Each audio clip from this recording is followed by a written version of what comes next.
صل على سيدنا ومولانا محمد وعلى بسم اللہ الرحمن الرحیم۔ السلام علیکم ناظرین و سامعین کرام۔ پروگرام یاد الہی دیکھنے کے لیے، یاد الہی کے سابقہ تمام پروگرامز دیکھنے کے لیے، بالخصوص وظائف دیکھنے، سننے، جاننے اور پڑھنے کے لیے آپ ہمارے یوٹیوب چینل یاد الہی یعنی YAADE_EILAHI یوٹیوب چینل یاد الہی کو سبسکرائب بھی کیجئے، لائک بھی کیجئے، کمنٹس بھی کیجئے، تاکہ یاد الہی کے مختلف پروگرامز اور وظائف سے آپ مکمل رہنمائی حاصل کر سکیں۔ فیس بک پیج یاد الہی کو بھی جوائن کر سکتے ہیں اور یاد الہی کے تمام پروگرامز اور وظائف ان سے رہنمائی حاصل کر سکتے ہیں، وظائف پڑھ سکتے ہیں، سن سکتے ہیں، دیکھ سکتے ہیں۔ جی ناظرین و سامعین، پروگرام یاد الہی میں روزانہ عظیم ہستیوں کے تذکارے پاک کیے جاتے ہیں اور اس کے ساتھ ساتھ کچھ ایسے موضوعات پر گفتگو ہوتی ہے جن سے آپ کو رہنمائی حاصل ہوتی ہے۔ آج ایک عظیم صحابی رسول، تمام صحابہ کرام علیہم رضوان عظیم ہیں، ان میں سے ایک عظیم ہستی سیدنا ابو سلمہ رضی اللہ عنہ، عبداللہ بن ابو الاسد، ان کا آج تذکرہ ہوگا۔ عبداللہ بن عبد الاسد رضی اللہ تعالی عنہ۔ اس سے پہلے کتاب الشفا سے آج کا خاص وظیفہ فالج اور لقوہ کا روحانی علاج۔ بعض اوقات گرمیوں میں بھی فالج اور لقوہ کا معاملہ ہو سکتا ہے، سردیوں میں بھی ہو سکتا ہے۔ عام طور پہ سردیوں میں زیادہ تر ایسا معاملہ ہو جاتا ہے، سرد گرم ہونے کی وجہ سے، گرم سرد ہونے کی وجہ سے، ٹھنڈ لگ جانے کی وجہ سے، اور دیگر بھی وجوہات نروس سسٹم سے ریلیٹڈ بھی ہوتی ہیں، تو بالکل میڈیسن کے ذریعے بھی علاج کیا جائے وہ بھی ضروری ہے۔ اس کے ساتھ ساتھ روحانی علاج بھی کیجئے، اللہ تعالیٰ شفا عطا فرمائے گا۔ فالج اور لقوہ کا روحانی علاج یہ ہے کہ سورہ والشمس یہ 30ویں پارے میں موجود ہے۔ اس سورہ مبارکہ کو، سورۃ الشمس کو اشراق کی نماز کے بعد تلاوت کر کے لقوہ، فالج اور رعشہ، وہ کانپنے کی جو بیماری ہوتی ہے، اس کے مریض پر، لقوہ، فالج اور رعشہ کے مریض پر سورۃ الشمس اشراق کی نماز کے بعد دم کرنے سے بفضلہ تعالی شفا نصیب ہوگی، اللہ تعالیٰ کے فضل سے انشاءاللہ۔ دوبارہ سماعت کر لیجئے، فالج اور لقوہ کا روحانی علاج۔ سورۃ الشمس 30ویں پارے میں اس کو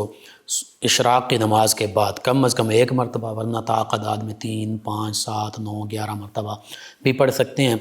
تلاوت کریں۔ اشراق کی نماز پڑھیں اور عشاء کی نماز پڑھنے کے بعد اس کو تلاوت کریں۔ تلاوت کر کے لقوہ، فالج اور رعشہ ان کے مریض پر دم کرنے سے، پانی پر دم کر کے پانی بھی پلایا جا سکتا ہے، بفضلہ تعالی شفا نصیب ہوگی انشاءاللہ، یعنی اللہ تعالیٰ کے فضل و کرم سے ضرور شفا نصیب ہوگی۔ سورۃ الشمس اور اس کا ترجمہ سماعت کر لیجئے۔ اللہ سبحانہ و تعالی ارشاد فرماتا ہے، اعوذ باللہ من الشیطان الرجیم، بسم اللہ الرحمن الرحیم، والشمس وضحاها والقمر اذا تلاها والنهار اذا جلاها واللیل اذا یغشاها والسماء وما بناها والارض وما طحاها ونفس وما سواها فألهمها فجورها وتقواها قد افلح من زكاها وقد خاب من دساها كذبت ثمود بطغواها إذ انبعث أشقاها فقال لهم رسول الله ناقة الله وسقياها فكذبوه فعقروها فدمدم عليهم ربهم بذنبهم فسواها ولا يخاف عقباها۔ صدق اللہ العظیم۔ ترجمہ کچھ یوں: سورج اور اس کی روشنی کی قسم اور چاند کی قسم جب اس کے پیچھے آئے، اور دن کی قسم جب اسے چمکائے، اور رات کی قسم جب اسے چھپائے، اور آسمان اور اس کے بنانے والے کی قسم، اور زمین اور اس کے پھیلانے والے کی قسم، اور جان کی قسم اور اس کی قسم جس نے اسے ٹھیک بنایا، پھر اس کی بدکاری اور اس کی پرہیزگاری دل میں ڈالی، بے شک مراد کو پہنچایا جس نے اسے ستھرا کیا، نفس کو اپنے آپ کو اور نامراد ہوا جس نے اسے معصیت میں چھپایا۔ قوم سمود نے اپنی سرکشی سے جھٹلایا جبکہ اس کا سب سے بدبخت اٹھ کھڑا ہوا، تو ان سے اللہ کے رسول علیہ السلام نے فرمایا اللہ کی ناقہ، اللہ کی اونٹنی اور اس کی پینے کی باری سے بچو، تو انہوں نے اسے جھٹلایا، پھر ناقہ کی کونچیں کاٹ دیں تو ان پر ان کے رب نے ان کے گناہ کے سبب تباہی ڈال کر وہ بستی برباد کر دی، وہ بستی برابر کر دی، اور اس کے پیچھا کرنے والے کا اسے خوف نہیں۔ یہ قوم سمود کا بھی ذکر پہلے اللہ تعالیٰ نے غالباً 11 چیزوں کی قسم کا ذکر فرمایا، 11 قسمیں ان کا ذکر فرمایا، نفس کی پاکیزگی کا ذکر فرمایا کہ جو پاکیزگی اختیار کرتا ہے وہ کامیابی پاتا ہے، اور جو اس کے برعکس وہ ناکام و نامراد لوٹتا ہے۔ اور اللہ کے نبی علیہ السلام سیدنا صالح اور ان کی اونٹنی کا ذکر فرمایا کہ قوم سمود نے ان کو جھٹلایا، حتیٰ کہ انہوں نے یہ بھی فرمایا کہ یہ اللہ کی اونٹنی ہے، یعنی اللہ تعالیٰ کی طرف سے خاص ہے، اور اس کے پینے کی باری اور اسے اونٹنی سے بچو، تو انہوں نے پانی پینے کی باری کہ جس دن اونٹنی کے پانی پینے کی باری تھی اس دن لوگوں کے لیے منع تھا پانی پینا، لیکن انہوں نے اللہ کو بھی جھٹلایا، اللہ کے نبی علیہ السلام کو بھی جھٹلایا، اور اونٹنی کے ساتھ بھی تنقیص کا معاملہ کیا۔ اللہ تعالیٰ کی خاص جو اونٹنی تھی ناقۃ اللہ، قرآن نے فرمایا، تو اس کی کونچیں جو ہیں وہ کاٹ دیں تو اللہ تعالیٰ کا عذاب ان پر نازل ہوا۔ بہرحال یہ سورۃ الشمس، اس کو پڑھیں، اشراق کی نماز، فجر کی نماز بھی پڑھیں، اشراق کے نفل بھی پڑھیں، اور اس کے بعد یہ سورہ مبارکہ تلاوت کر کے فالج، لقوہ اور راشا کے مریض پر آپ دم کریں، انشاءاللہ اللہ تعالیٰ شفا عطا فرمائے گا۔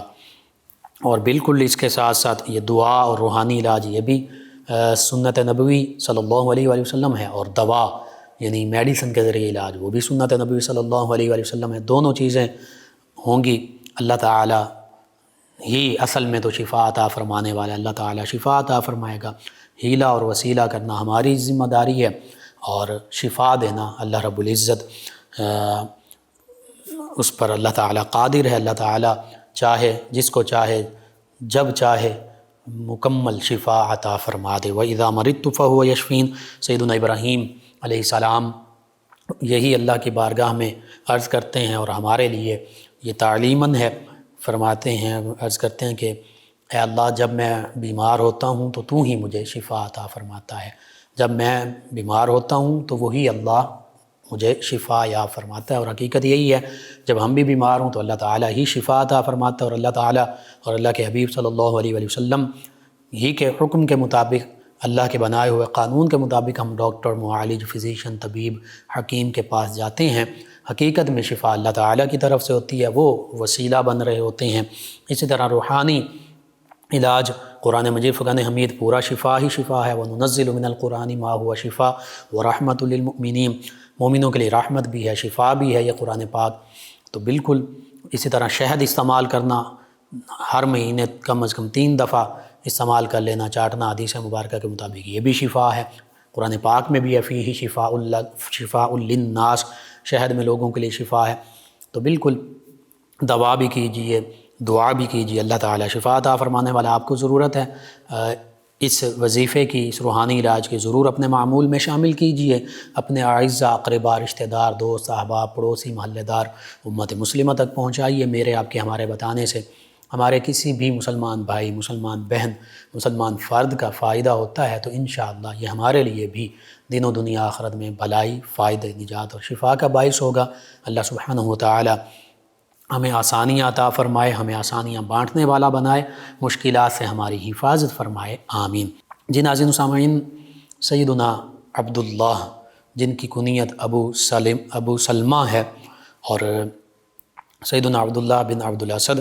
رضی اللہ تعالی عنہ صحابی رسول ہیں، مہاجرین صحابہ کرام علیہم رضوان میں شامل ہیں، نبی کریم صلی اللہ علیہ وآلہ وسلم کے خانوادے سے، گھرانے سے تعلق رکھتے ہیں، قرابت داروں سے تعلق رکھتے ہیں، قریشی ہیں، قریش کے ذیلی شاخ بنو مخزوم سے تعلق رکھتے ہیں۔ اسم گرامی عبداللہ اور والد کا نام عبد الاسد، اور کنیت ابو سلمہ ہے، آپ کے بیٹے سلمہ رضی اللہ عنہ ان کی نسبت سے اور پھر یوں ابو سلمہ عبداللہ بن عبد الاسد مخزومی قریشی، یہ پورا آپ کا نام ہوا۔ اور بنو مخزوم سے تعلق نبی کریم صلی اللہ علیہ وآلہ وسلم کی پھوپھی جان سیدہ برہ رضی اللہ عنہا، ان کے صاحبزادے ہیں برہ بنت عبد المطلب رضی اللہ عنہما۔ تو یوں نبی کریم صلی اللہ علیہ وآلہ وسلم کے پھوپھی زاد بھائی بھی ہیں، یہ بھی ایک خاص نسبت ہے۔ آقا کریم صلی اللہ علیہ وآلہ وسلم کے خانوادے گھرانے قرابت داروں میں سے ہیں، قریشی ہیں۔ یہ اللہ تعالیٰ نے آپ کو اعزاز عطا فرمایا۔ پھر ایک اور اعزاز بھی ہے، وہ اعزاز یہ ہے کہ نبی کریم رؤوف الرحیم علیہ الصلاۃ والتسلیم آپ خود، آپ کے چچا جان سیدنا امیر حمزہ رضی اللہ عنہ اور آپ کے یہ پھوپھی زاد بھائی سیدنا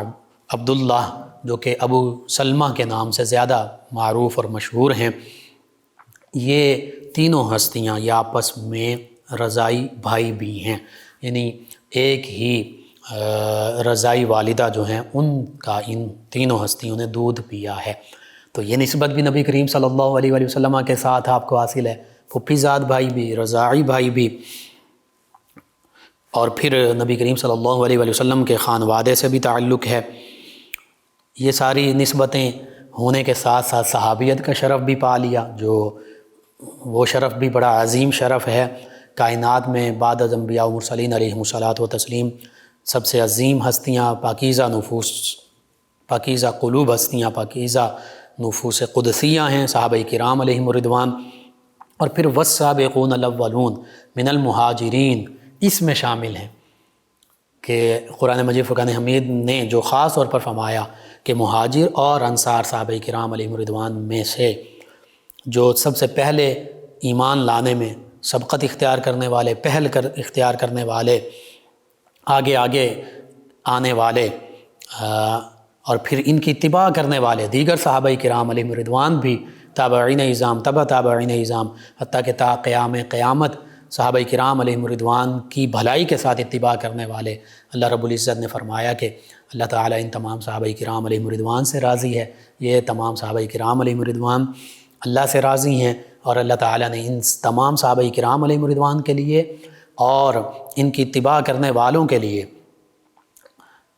جنتیں تیار کر رکھی ہیں، باغات تیار کر رکھے ہیں جن کے نیچے نہریں بہتی ہیں، یہ ہمیشہ ہمیشہ ان میں رہیں گے، اور فرمایا یہی سب سے بڑی کامیابی ہے۔ تو حقیقت یہ ہے بعد از انبیاء کرام علیہم السلام سب سے بڑی کامیابی پانے والی ہستیاں صحابہ کرام علیہم الرضوان ہیں، والسابقون الاولون من المہاجرین والانصار اور والذین اتبعوہم بإحسان، تمام انصار اور مہاجر صحابہ کرام، اور بالخصوص ان میں سے ایمان میں سبقت اختیار کرنے والے اور پھر ان کی بھلائی کے ساتھ اتباع کرنے والے تمام صحابہ کرام، اور تمام مومنین کاملین جو صحابہ کرام علیہم الرضوان کی اتباع جنہوں نے کی، کر رہے ہیں اور تا قیام قیامت کرتے رہیں گے، بھلائی کے ساتھ، خیر کے ساتھ، اچھے طریقے کے ساتھ، اچھے عمل کے ساتھ، اچھے انداز کے ساتھ۔ تو ان سب کے لیے اللہ تعالیٰ کا یہ وعدہ ہے، لیکن یہ بالخصوص وعدہ والسابقون الاولون من المہاجرین والانصار کے لیے، اور ان کی اتباع کے بدولت، ان کی اتباع کے صدقے میں ہم گناہ گاروں کے لیے بھی ہے، اگر ہم بھی خیر اور بھلائی کے ساتھ کامل اتباع ان صحابہ کرام علیہم الرضوان کی کرتے ہیں تو پھر یہ صحابہ کرام علیہم الرضوان انہیں یہ مقام و مرتبہ، یہ شرف کس وجہ سے ملا؟ انہیں نبی کریم صلی اللہ علیہ وآلہ وسلم کے دست مبارکہ پر بیعت کرنے، اسلام لانے کی وجہ سے، نبی کریم صلی اللہ علیہ وآلہ وسلم کی ایمان کی حالت میں زیارت کا شرف پانے کی وجہ سے ملا، اور اسی ایمان پر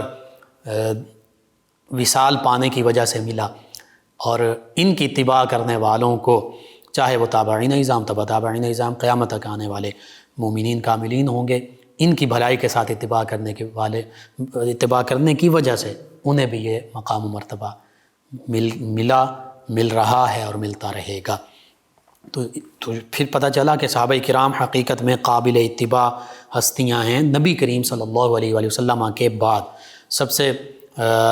عظیم قابل اتباع ہستی وہ تو اللہ کے حبیب صلی اللہ علیہ وآلہ وسلم ہیں، لقد کان لکم فی رسول اللہ اسوۃ حسنہ۔ اور پھر چونکہ صحابہ کرام علیہم الرضوان نے کامل اتباع کی نبی کریم صلی اللہ علیہ وآلہ وسلم کی، تو ہمیں قرآن، حدیث، سنت، سیرت مبارکہ وہ کامل اگر ہم چاہتے ہیں اور کامل ہم تک پہنچی وہ ان صحابہ کرام علیہم رضوان کے وسیلے سے پہنچی، اور کامل اتباع انہی صحابہ کرام علیہم رضوان نے نبی کریم صلی اللہ علیہ وسلم کی کامل اتباع کی کہ ان ہستیوں نے تو اپنی آنکھوں سے ہر عمل نبی کریم صلی اللہ علیہ وسلم کا مبارک عمل دیکھا،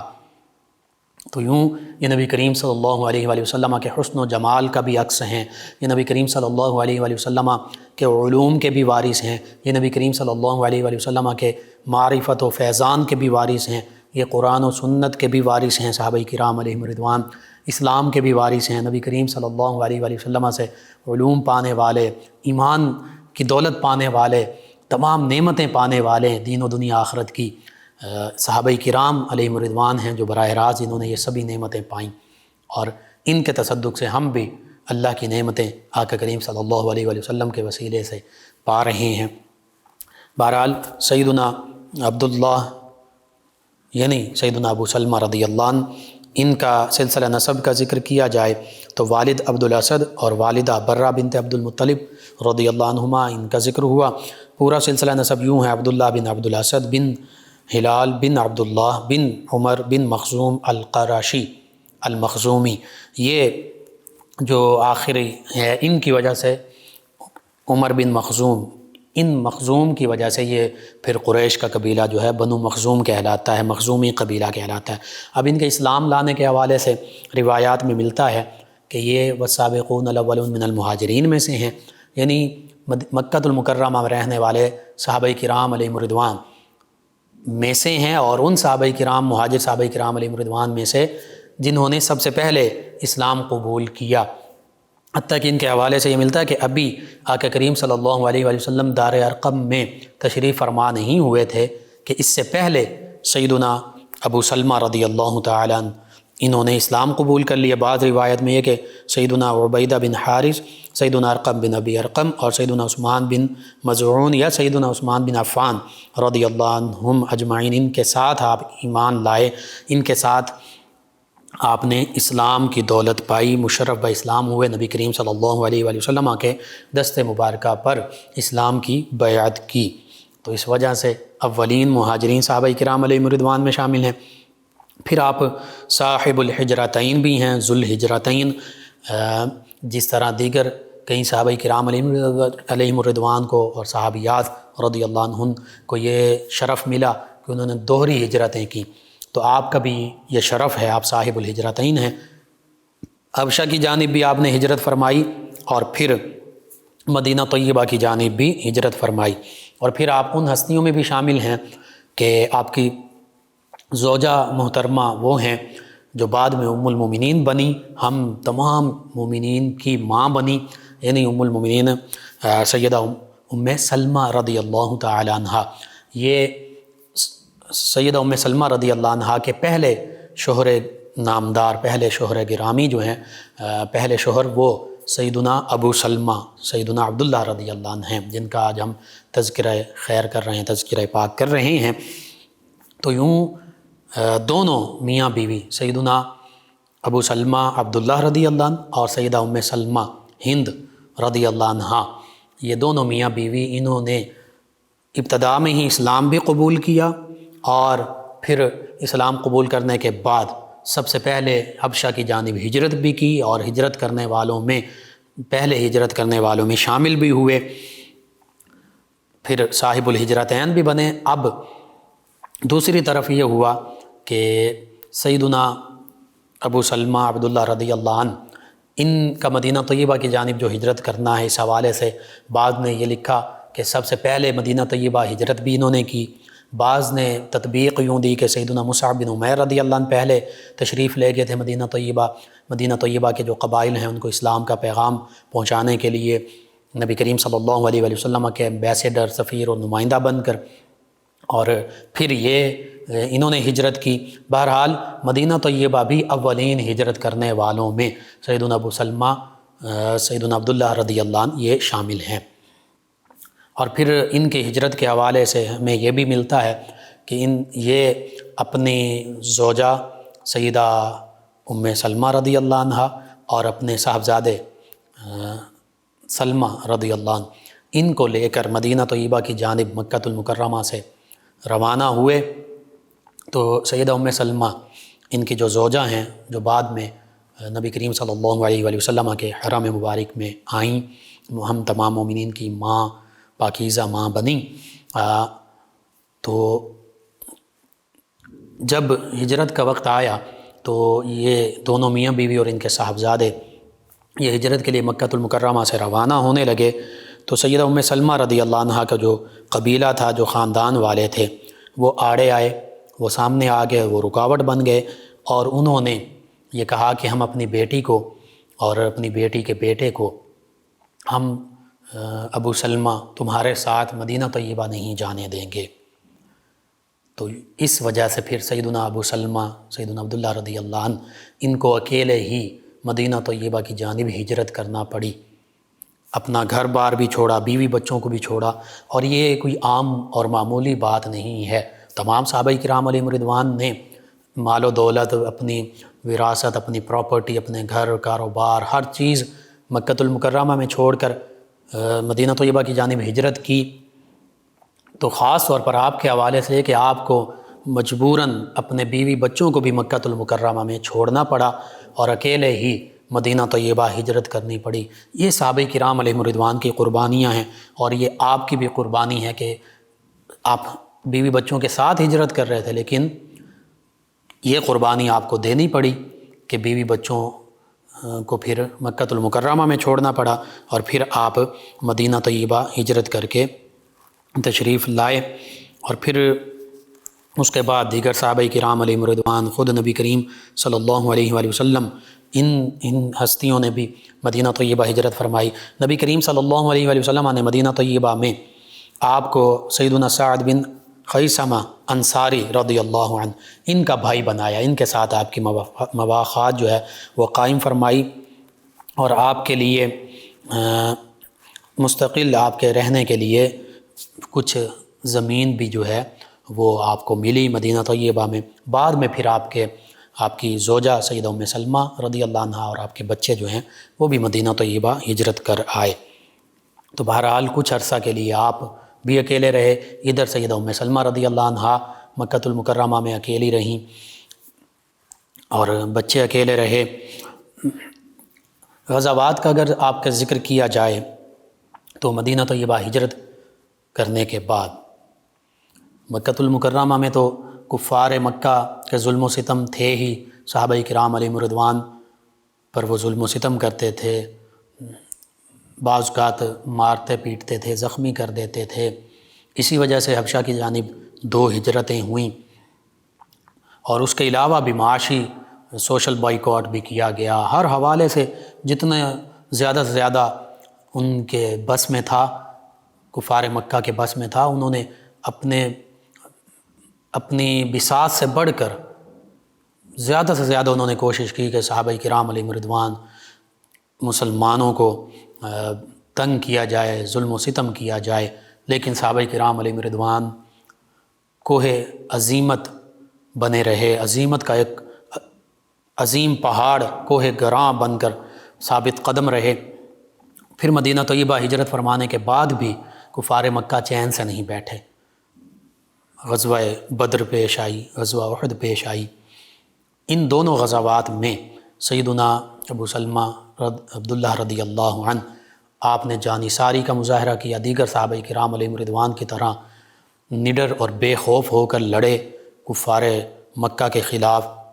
کفار کو واصل جہنم کیا۔ دونوں غزوات میں، غزوہ بدر و احد میں جو اسلام کی پہلی 2 بڑی غزوات ہیں، جنگیں ہیں، ان میں صحابہ کرام علیہم رضوان نے کفار کو واصل جہنم بھی کیا، خود بھی کئی صحابہ کرام علیہم رضوان نے شہادتوں کے نذرانے پیش کیے، کئی صحابہ کرام علیہم رضوان زخمی بھی ہوئے۔ تو غزوہ بدر میں بھی بڑی بے جگری سے لڑے، پھر غزوہ احد میں بھی اسی طرح جانثاری سے لڑے۔ اب جب غزوہ احد میں آپ جذبہ جہاد اور جذبہ شوق شہادت کے ساتھ نڈر اور بے خوف ہو کر شجاعت کے ساتھ لڑ رہے تھے، تو اس دوران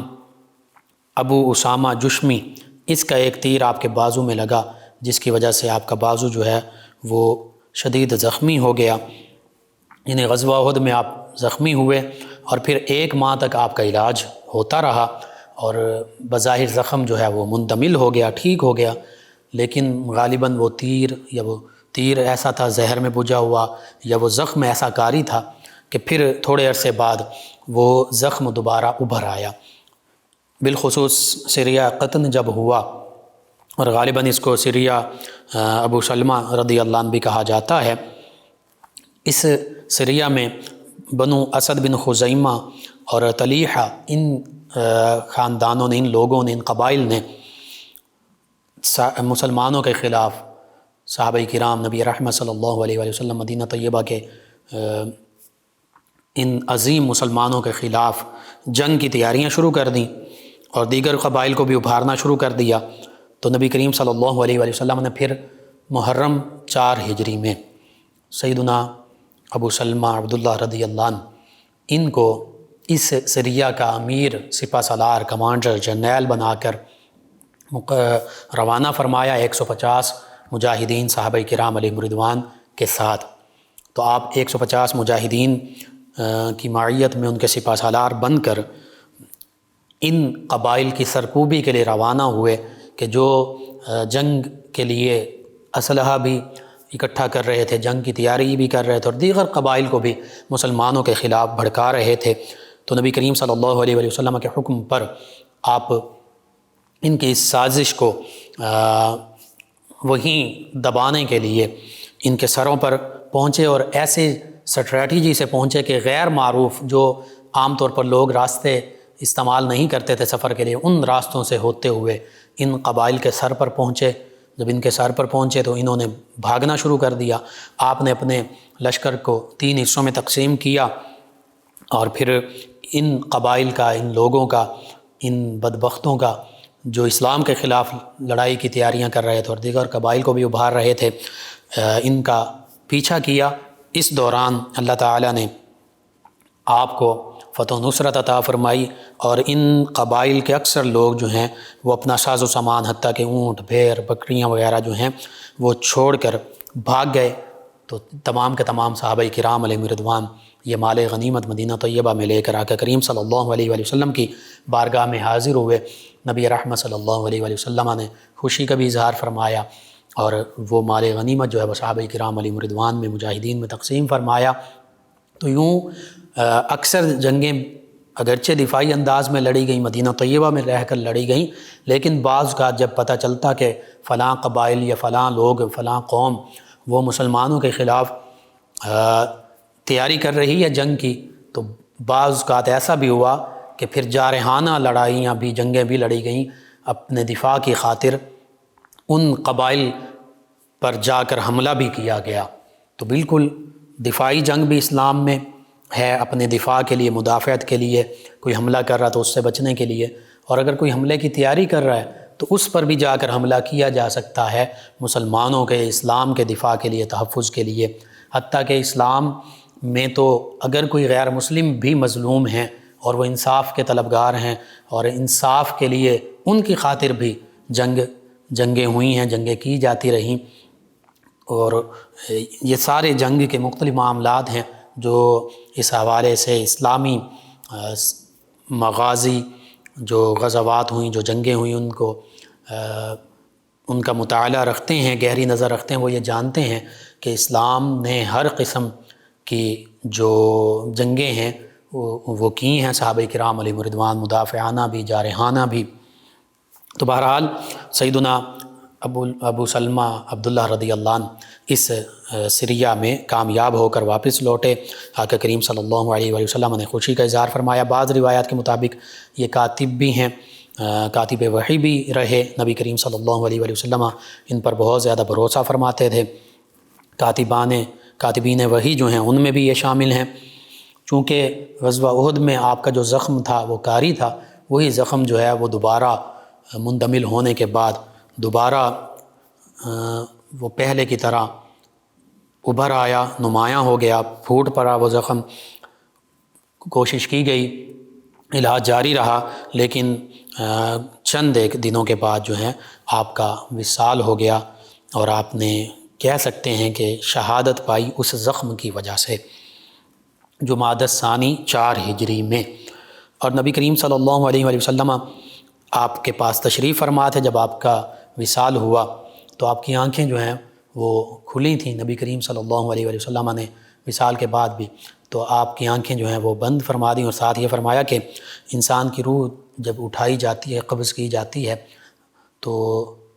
انسان جہاں روح لے جائی جا رہی ہوتی ہے اس کے پیچھے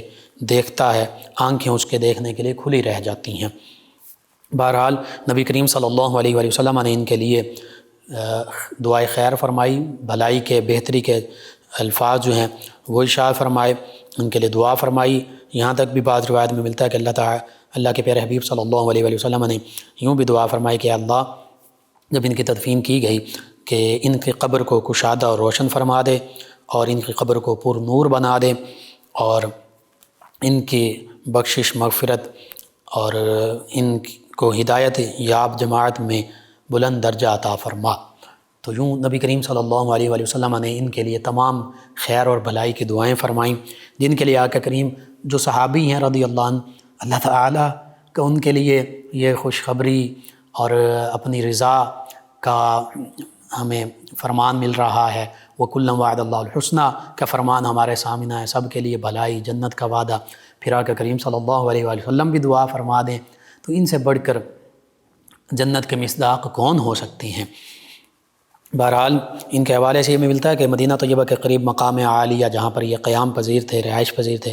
وہیں ان کی تدفین ہوئی. بہت زیادہ عبادت کرنے والے بھی تھے، جنگی مہمات میں بھی آگے سے آگے رہنے والے تھے، گھر میں بھی بہت ہنس مکھ اور بہت اچھے انداز کے ساتھ گھر والوں کے ساتھ بھی مدد کرنے والے، ان کے ساتھ سلوک اور رویہ اختیار کرنے والے تھے. اسی طرح آپ فرماتے ہیں ایک دن آپ اپنی زوجہ سیدہ ام سلمہ رضی اللہ عنہ ان کے پاس بڑے خوش لوٹے اور آ کر فرمانے لگے کہ نبی کریم صلی اللہ علیہ وآلہ وسلم کا فرمان مجھے ملا ہے، اور وہ یہ ہے کہ آپ صلی اللہ علیہ وآلہ وسلم نے ارشاد فرمایا کہ جو مصیبت زدہ مسلمان، پریشانی میں مبتلا مسلمان اپنی پریشانی میں اللہ تعالیٰ کی طرف رجوع کرتا ہے اور یوں عرض کرتا ہے کہ اللہ اس مصیبت میں میری مدد بھی فرما اور اس کا بہتر نعم البدل بھی مجھے عطا فرما، تو اللہ تعالیٰ اس کی دعا قبول فرماتا ہے. تو بس سیدنا ابو سلمہ رضی اللہ عنہ کا وصال ہوا تو سیدہ ام سلمہ رضی اللہ عنہ آپ نے بھی یہ دعا مانگی کہ اللہ اس آزمائش کی گھڑی میں میری مدد فرما اور مجھے بہتر نعم البدل عطا فرما. سیدہ ام سلمہ رضی اللہ عنہ فرماتی ہیں کہ میں یہ دعا تو مانگتی تھی جو اللہ کے پیارے حبیب صلی اللہ علیہ وآلہ وسلم نے ارشاد فرمائی تھی، لیکن میں ساتھ یہ سوچتی تھی کہ عبداللہ ابو سلمہ میرے جو شوہر ہیں ان سے بڑھ کر اچھا نعم البدل مجھے کیسے ملے گا. تو آپ فرماتی ہیں کہ اللہ تعالیٰ نے میری یہ دعا قبول فرمائی. نبی رحمت صلی اللہ علیہ وآلہ وسلم جو یتیموں کے، بیواؤں کے، بے سہاروں کے، سب کے ماوا و ملجا ہیں، اور آقا کریم صلی اللہ علیہ وآلہ وسلم اور تمام صحابہ کرام علیہم رضوان کا یہ طریقہ تھا کہ اگر کوئی خاتون بیوہ ہوتی تو ان کا سہارا بنتے، ان کے بچوں کا سہارا بنتے. تو آقا کریم صلی اللہ علیہ وآلہ وسلم نے سیدہ ام سلمہ رضی اللہ عنہ کی عدت کے بعد ان کے لیے عقد کا پیغام بھیجا، ان کے بچوں کا سہارا بنے آقا کریم صلی اللہ علیہ وآلہ وسلم. اور اس عقد کے پیغام کو پھر سیدہ ام سلمہ رضی اللہ عنہ نے قبول کیا اور پھر نبی کریم صلی اللہ علیہ وآلہ وسلم کی زوجہ مطہرہ ہونے کا شرف پایا، اور ہم مومنین کی ماں بنی آپ، تمام مومنین کی قیامت تک آنے والے مومنین ایمان والوں کی. اور یوں آپ فرماتی ہیں کہ مجھے اللہ تعالیٰ نے سیدنا عبداللہ رضی اللہ عنہ کا بہتر نعم البدل عطا فرمایا، ان کا بہتر بدلہ عطا فرما دیا آقا کریم صلی اللہ علیہ وآلہ وسلم کی صورت میں. اور حقیقت یہ کہ آقا کریم صلی اللہ علیہ وآلہ وسلم سے بڑھ کر تو کائنات میں کوئی بہتر ہستی ہے ہی نہیں، اللہ تعالیٰ کی تمام مخلوقات میں سب سے افضل و اعلیٰ، برتر و بالا. تو یوں یہ دعا آج بھی ہمارے لیے قابل عمل ہے کہ ہم اللہ کی بارگاہ میں یہ دعا مانگیں کہ اللہ ہماری ہر مصیبت، ہر پریشانی میں ہماری خاص مدد بھی فرما، اور اگر کوئی چیز ہم سے تو نے لے لی ہے تو اس کا بہتر نعم البدل بھی عطا فرما دے. تو انشاءاللہ یہ دعا بھی قبول ہوگی. سیدہ ام سلمہ رضی اللہ عنہ جو ان کی بیوہ ہیں، بعد میں آقا کریم صلی اللہ علیہ وآلہ وسلم کے عقد میں آئیں، تو نبی کریم صلی اللہ علیہ وآلہ وسلم نے اپنے تمام ازواج مطہرات رضی اللہ عنہن کے ساتھ محبت، شفقت اور بھلائی کا معاملہ فرمایا، اور آقا کریم صلی اللہ علیہ وآلہ وسلم کہ جہاں 3 شہزادے وہ اگرچہ بچپن میں وصال پا گئے، پھر 4 شہزادیاں، ان کی ذمہ داری ازواج مطہرات رضی اللہ عنہن کی ذمہ داری، ان کے مصارف، پھر یتامہ، مساکین، ریاست مدینہ طیبہ اور جنگی مہمات، فیصلے، کتنی ذمہ داریاں تھیں۔ اس کے ساتھ ساتھ آقا کریم صلی اللہ علیہ وآلہ وسلم کے ربائب بے شمار، یعنی نبی کریم صلی اللہ علیہ وآلہ وسلم نے جن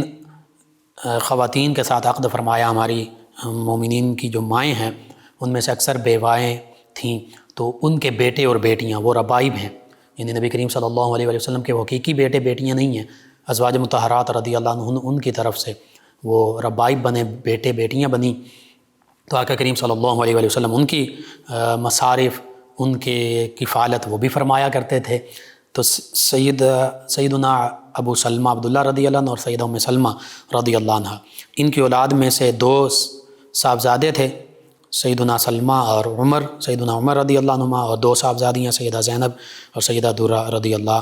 عنہما، اور بعض روایات میں سیدہ ام کلثوم رضی اللہ عنہا، ان کا بھی ذکر ملتا ہے۔ بہرحال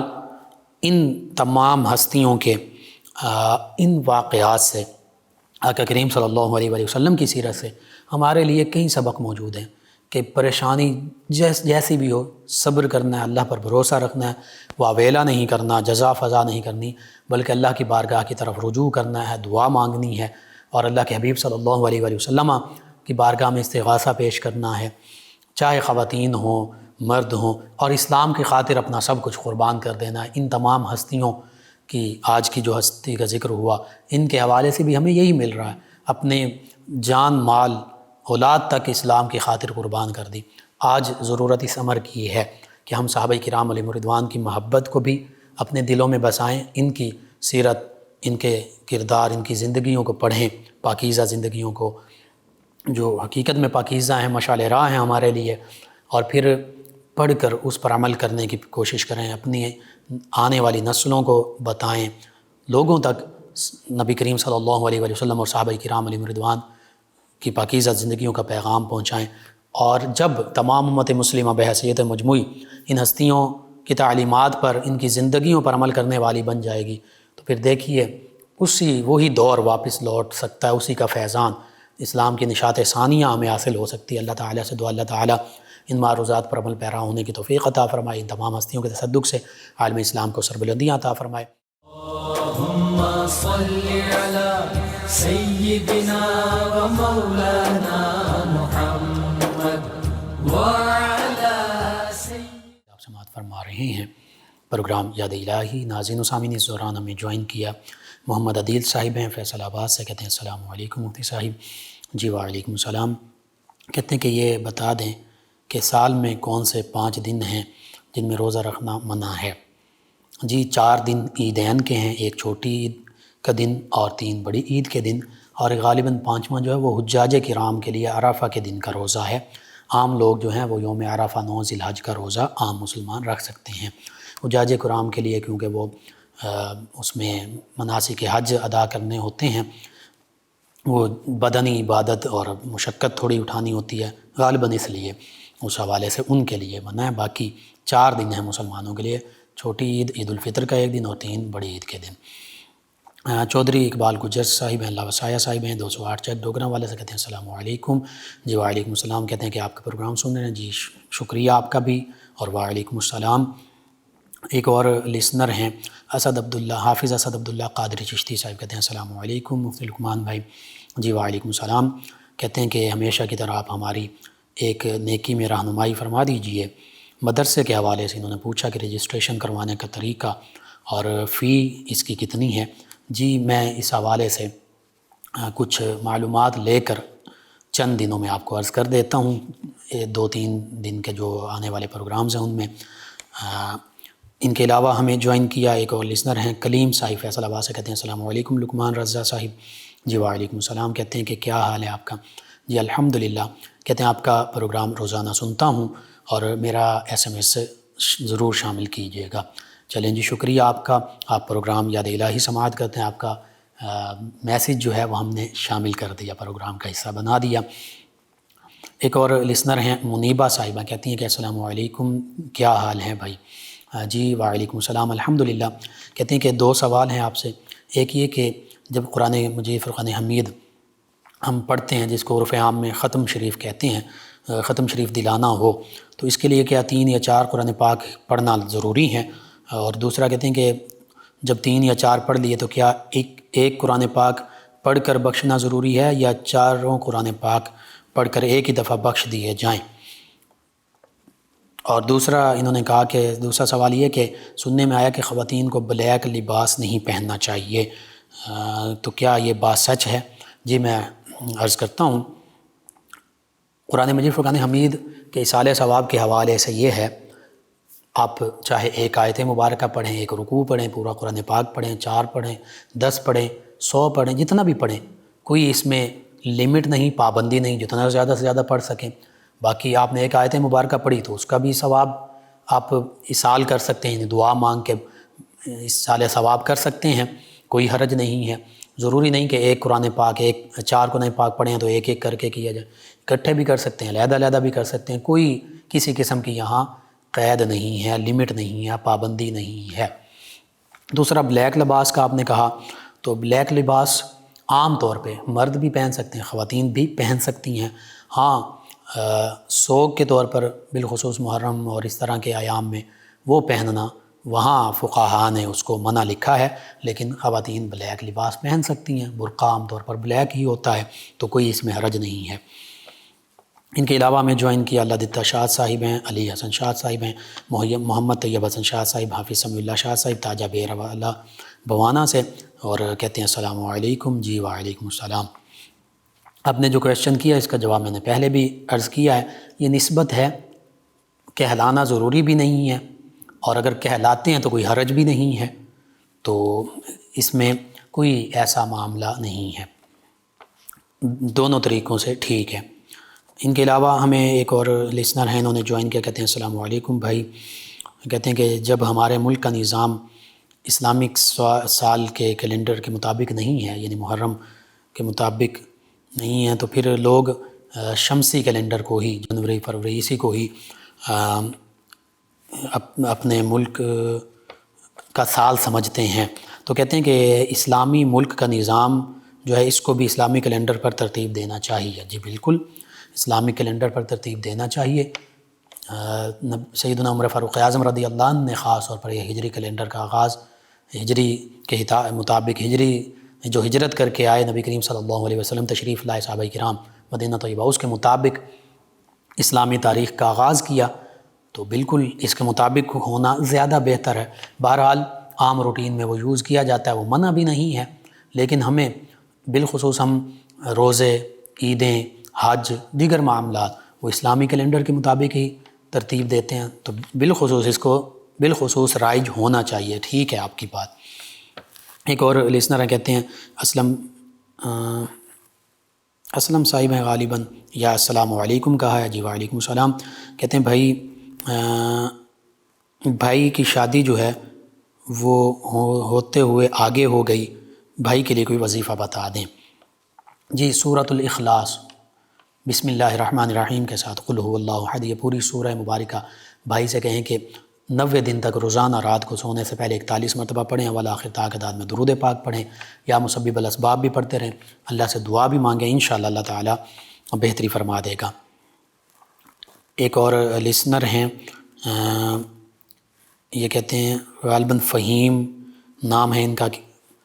کہتے ہیں السلام علیکم، کھوڑیاں والا سے ہیں۔ جی وعلیکم السلام۔ کہتے ہیں آپ کا پروگرام بہت اچھا ہے اور بہت کچھ سیکھنے کو ملتا ہے۔ جی آپ تمام ویورز کا، لسنرز کا شکریہ، آپ کا بھی شکریہ فہیم صاحب، آپ نے ہمیں جوائن کیا، اپنے فیڈ بیک سے آگاہ کیا۔ ناظرین و سامعین، پروگرام یاد الہی کا وقت ختم ہو جاتا ہے، انشاءاللہ کل صبح دوبارہ آپ سے ملاقات ہوگی پروگرام یاد الہی میں۔ اپنے میزبان محمد لقمان رضا اور ہماری ٹیم کو اجازت دیجیے، اللہ نگہبان۔ اللہم صلی علی سیدنا و مولانا محمد